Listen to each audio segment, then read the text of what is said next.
이 바빌로니아의 이제 이 흐름을 쭉 그 역사를 따라가면요, 바로 이 바빌로니아의 이제 후세들이 바로 어디가 나오냐면 바로 이집트가 나옵니다. 이제 이집트. 그래서 이집트에 이제 밀접하게 붙어 있던 나라가 누비아라는 나라인데요. 여기에는 엄청난 양의 황금이 매장이 돼 있었어요. 그래서 이 황금 때문에요, 누비아가 이제 금을 차지하기 위한 최초의 이제 정복 사업의 희생양이 된 거죠. 그러니까 어, 이 이집트가 누비아를 공격을 한 거예요. 그래서 이 노예로 전략하게 만든 거죠, 누비아인들을. 그래서 이제 이집트를 위해서 황금을 캐게 했습니다, 그 사람들. 그리고 이제 피라미드도 이 누비아인들에 의해서 지어진 거예요.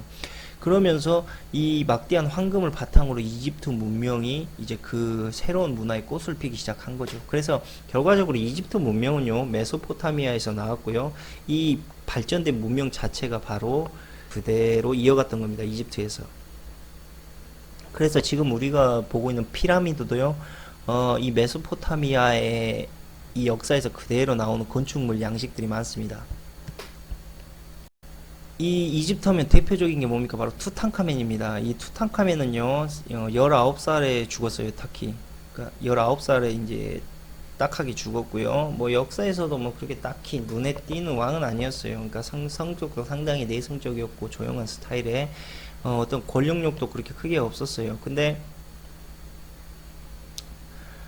이 무덤이 열린 순간에, 투탕카멘의 무덤이 열린 순간에 이제 사람들에게 가장 익숙한 이집트의 파라오가 된 거죠. 그러니까 이 투탕카멘이라는 자체의 인간이요, 뭐 상당히 그 역사적인 한 획을 그었던 어떤 역사적인 인물이 아니고요, 가장 처음 발견된 게 바로 이 이집트의 파라오입니다. 그래서 우리가 이제 이집트 하면 파라오에 대해서 가장 이 쉽게 머리에 들어오고요, 그 다음에 인지를 하고 있는 거죠, 파라오를. 그래서 이제 투탕카멘에서 출토된 유품들이 한 10,000점 정도 되는데요. 상당히 그 다양하고 화려한 황금 예술품을 가지고 있었다고 합니다. 그래서 이 피라미드에 대한 어떤 역사도요, 어, 이집트 문명의 상징이죠, 피라미드가. 그런데 이 피라미드의 근본적인 이제 원천은 뭐냐면요, 바로 국력과 경쟁력, 그러니까 경제력, 그 다음에 정치력의 집합제입니다. 피라미드에 대해서 좀 더 추가적으로 말씀드리면요, 피라미드는요, 이집트가 상징적으로 지금 나타나 있을 뿐이죠. 중국에서도 발견이 됐고, 그 다음에 우리가 알고 있는 마야 문명에서도 피라미드가 건설이 됐었고요. 그 다음에 아즈텍 문명에서도 피라미드가 있었습니다. 그리고 남극에서도 그 피라미드 모양의 건축물이 발견됐다라는 이야기가 들리고요. 그래서 결론은 뭐냐면요, 이 피라미드의 어떤 이런 이 부분과 우리가 황금을 추구하는 욕망의 부분이 상당히 일치가 된다는 겁니다. 그래서 이 황금을 우리 인류가 좋아하는 이유가 상당히 인위적이라는 거예요. 어떤 누군가가, 그러니까 인위적으로 이 황금에 대한 부분을 인간의 사상 깊숙이 집어넣었다라고 볼 수밖에 없습니다. 왜냐하면 피라미드가 현재 지금 퍼져 있는 분포도와 황금, 우리가 추구하고 있는 황금의 문명의 역사를 따라가면요, 그 위치나 그 흘러가는 지역이 비슷합니다. 그래서 이 황금과 피라미드를 뗄래야 뗄 수 없는 관계라는 걸 아셔야 됩니다. 그 다음에 참고적으로 이집트에서는 금이 가장 많이 나왔죠. 누비아 뿐만이 아니고. 그래서 지금 현재에도 이집트는요, 금을 팔아서 나라의 경제가 유지될 정도로 많습니다. 그래서 이 금과 피라미드는요, 아주 밀접한 관련이 있다고 보시면 됩니다. 아시아에서는 이런 역사들이 이제 계속 이제 그 이집트 문명, 메소포타미아 문명에서 이제 아시아 쪽으로 넘어오기 시작하면서 우리 노잣돈이라는 개념이 생긴 겁니다. 그러니까 금 자체의 의미보다 어떤 물질 만능에 대한 어떤 물질주의적인 것들이 이승에서도 분명히 이 사람에 대한 어떤 좋은 이미지와 선입관을 갖게 해줄 것이다 라고 생각하는 그런 역사적인 문명도 바로 이 메소포타미아의 문명, 이집트 문명에서 파생돼서 나온 겁니다. 그러니까 이 이집트인들이 이 금에 대해서 어느 정도의 열망을 갖고 있었냐면요, 지도, 그냥 우리가 쓰는 지도에도 금강 위치가 표시가 돼 있어요. 아예 그냥 대놓고 돼 있고, 그 다음에 유적에서도요, 이 황금머리 장식품이라는 게 나옵니다. 이집트에. 근데 이게 뭐냐면요, 부자나 아니면 조차들도요, 이게 필수품으로 취급됐을 정도였어요. 그러니까 우리가 생각하는 것만큼 황금이 이 당시에 상당히 그 어떤 귀중품이라는 의미보다 상징적인 의미에 가까웠다고 보시면 돼요. 그러니까 많았다는 거예요, 금이. 그러니까 뭐 러시아의 이제 초원지대에서 활약을 했던 이제 그 스키타이라는 이제 종족이 있는데요. 이 종족 역시도요, 숭배를 했습니다. 황금을. 그러니까 이 사람들은 자연을 숭배했었는데요. 드루이드입니다. 드루이드. 우리가 흔히 말하는 드루이드들인데, 자연을 숭배했었던 사람인데, 또 하나의 숭배 대상이 있었어요. 그게 이제 바로 황금이었고요.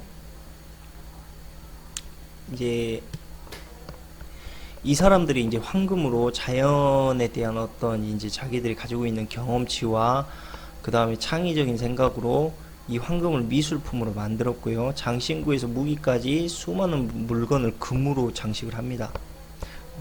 그러니까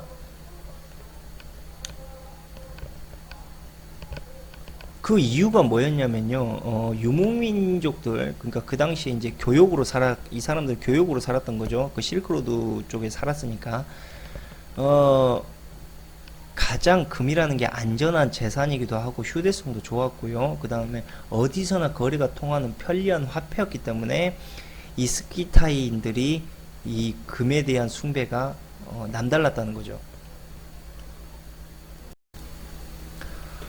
그래서 금은 이제 결과적으로 문명과 민족을 넘어서는 이제 골드 오디세이라는 명칭을 갖게 됐고요.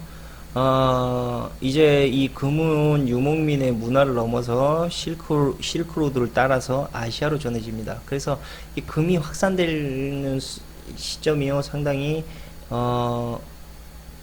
이 이집트, 그러니까 우리가 말씀드린 메소포타미아에서 시작을 해서 바빌로니아, 이집트, 그리고 아시아로 갑니다. 그래서 중국에서 이제 그 실크로드에 가장 가까이 붙어 있던 중국이 가장 처음에 이 황금의 문명을 받았고요. 뭐 어떤 이야기에서도 보면 그러니까 이런 이야기 나옵니다. 뭐 중국의 고사에 나왔던 이야기인데요. 중국인들이 가장 숭배한 종교가 바로 황금이다라고까지 이야기를 합니다. 그래서 이 당시에 이제 황금을 주축으로 거대한 화교가 양상이 됩니다. 그래서 중국에서 어떻게 보면 화교를 가장 활성시켰던 바로 근본이 바로 황금이고요. 중국은 황금에 대해서 거의 과학적으로 집착하는 성향을 갖고 있습니다. 그래서 황금만 있으면 내가 신이 될 수도 있다 라는 이야기까지 이 당시에 돌기 시작합니다. 실크로드 이 시대 때. 그 다음에 이제 중국에서 이 고촉 문명을 통해서요, 황금의 전성기가 나오고 나서 그 황금이 어디로 갔냐면요, 바로 신라로 갑니다. 그래서 뭐 신라는 역사적으로도 다 알고 있듯이 그러니까 뭐 천년의 영화를 누린 국가 아닙니까? 근데 이때 당시 이제 왕이 임금도 황금의 이 숭배 사상을 따라서 옷도 누렇게 황금색 옷을 입었고요. 그 다음에 황금으로 직모를 짠 황금 옷을 입기도 했습니다. 그러니까 신라가 이렇게까지 이제 그 천년 영화를 누릴 수 있었던 이유는 뭐냐면요. 고구려하고 백제뿐만이 아니고요. 중국, 인도, 서역으로부터 문화를 적극적으로 이제 받아들였죠. 그래서 이런 독특한 문화를 형성해 나갔고요. 이 당시에 신라는요, 상당히 그 다민족 국가에 가까웠습니다. 그러니까 막 여러 종족들이 상당히 섞여 있었죠. 어쨌든 뭐 신라는 상당히 금을 좋아했다라는 어떤 확실한 이야기가 어디서 나오냐면요, 바로 이 무령왕릉 이 큰 무덤을 여러 제꼈어요. 여러 제끼니까 사람들에게 가장 시선이 압도당했던 어떤 상황이 있었는데요. 그게 뭐였냐면 바로 무덤의 주인들이 머리부터 발끝까지 모두 황금으로 치장하고 있었다는 거죠. 근데 사실 신라에서 금이 처음 사용된 시기는 뭐 정확하진 않아요. 그러니까 근데 이제 중요한 건 뭐냐면 신라인들이 금을 다루는 기술은 거의 최고 경지에 올라와 있었다고 볼 수가 있었던 거죠, 그 당시에. 그러니까 어떤 이 신라인들의 이제 어떤 미감과, 그러니까 미적 감각이죠. 미적 감각과 최고조에 달한 이제 공돌이들, 그러니까 금공들이 이 어떤 조화를 이루어서요, 이 왕릉에 어떤 모든 어떤 그 결집돼 있었다는 거죠. 그런 이제 당대 최대의 어떤 그런 흐름들이. 그래서 이 왕릉은 어떤 권력을 유지하는 공간이었고요. 그 다음에 권력을 과시하는 무대이기도 했습니다. 그러니까 신라 왕족들은요, 자신들의 어떤 권위나 신분, 그 다음에 지위가 내가 높다라는 어떤 그런 것들의 인지를 심어주기 위해서 금을 적극적으로 활용을 했다는 거죠. 그렇다면 이 신라의 황금 문화는 어느 정도 수준이었을까요? 그거를 쉽게 말씀드리면요, 일본 서기에서 나오는데요. 신라를 황금의 나라라고 직접적으로 노골적으로 썼고요. 그 다음에 아랍인들이 이야기했던 어떤 역사에 대해서 이야기하면요, 신라에는 금이 너무 많아가지고요, 계목걸이조차 금으로 만들 정도라고 그렇게 농담을 했다라고 해요. 그러니까 외지인들의 시선에서는 신라가 마치 황금의 제국처럼 보였다는 거죠. 우리 엘도라도처럼. 근데 뭐 그 다음에 이제 이 황금 자체가 신라를 통해서 일본으로 또 들어가게 된 거고요. 그러니까 뭐 알다시피 뭐 한반도를 통해서 뭐 중국 왕조, 그 다음에 일본, 그 다음에 동아시아, 뭐 어떤 우리 인간이 살고 있는 어떤 모든 고대사의 뭐 역사에서 이 황금이라는 이 소재는 항상 같이 움직였다는 거죠. 그리고 이제 모든 문명은 대체로 이제 큰 강 유역에서 시작을 한 거고요. 그 큰 강에는 다 뭐가 있겠습니까? 예, 바로 금이 있습니다. 이제 당시에 이제 유럽은요, 맞으면 이제 아시아 쪽까지는 뭐 그렇게 흘러갔고, 유럽에서는요, 황금 보유량이 있고 전투력이었습니다. 이제 전투력이었고요. 황금만 있으면요, 군대를 모아서 전쟁을 일으킬 수가 있었고요. 또 적을 또 매수할 수도 있었어요. 그래서 전쟁을 사전에 막을 수도 있었고, 그 다음에 용병도 모을 수도 있고요. 그러니까 그 재력이, 황금의 재력이 곧 왕의 직접적인 권력이었습니다. 그래서 이 유럽에서는 이 금이라는 걸 상당히 전투력으로 봤어요. 그러니까 어떤 문명적인 어떤 그 발전보다 어떤 그 예술품이나 이런 어떤 우리의 문명을 발전시키는 쪽보다 전쟁에 더 많은 비중을 뒀다는 거죠, 금을. 그리고 금은요, 항상 여성 권력자들의 어떤 상징이 되기도 했어요. 그러니까 대표적인 예로 클레오파트라 있죠. 클레오파트라는요, 이제 밤마다 황금 테라피를 받았고요. 그 다음에 황금으로 마사지했고, 그 다음에 중국의 이제 청나라 서태후 아시죠? 서태후는요, 황금봉으로 얼굴을 두드려가지고 젊음을 유지하려고 했어요. 그러니까 말 그대로 권력이요, 황금을 얻어서 강력해지기도 했지만, 황금은요, 또 한 인간의 어떤 고귀함을 표현하기도 했어요. 참고로 기독교에서 나오는 그 예수라는 사람 역시도요, 이 태양신과 아주 비슷한 성향을 갖고 있습니다. 뭐 죽은 지 사흘 만에 다시 태어났다라는 그런 설정도 비슷하고요. 그 다음에 뭐 동방박사들이 별을 보고 찾아갔다라는, 예수를 찾아갔다라는 말도 역시 이 이집트의 태양신의 신화에 나옵니다. 그 다음에 뭐 그리스 신화의 영향도 받았습니다. 기독교는 뭐냐면 모세가 어떤 왕족에 의해서 물가에서 건져져서 왕자의 자식으로 키워지는 그런 성향 역시도요, 왕족의 자식으로 키워지는 그런 성향 역시도 그리스 신화에서 빗대어서 만들어진 이야기입니다. 그러니까 결과적으로요, 종교는요, 어떤 그 전설과 신화에 의해서 만들어지고요, 사람들은 그 전설과 신화를 믿는 거죠. 그래서 우리가 종교라는 게요, 어떤 진실과 거짓을 논하기 이전에요, 누군가로부터 꾸준히 이어온 어떤 샤머니즘이다. 저는 이렇게 생각을 하는 겁니다. 금이 비싼 이유는요, 이것을 만들어낼 수 없기 때문이에요. 물론 입자가속기를 통해서 원소를 충돌시켜서 만들 수는 있지만 그 비용이 너무 비싸고요. 그러니까 금을 만들어낸 비용보다 훨씬 더 비싸다는 거죠.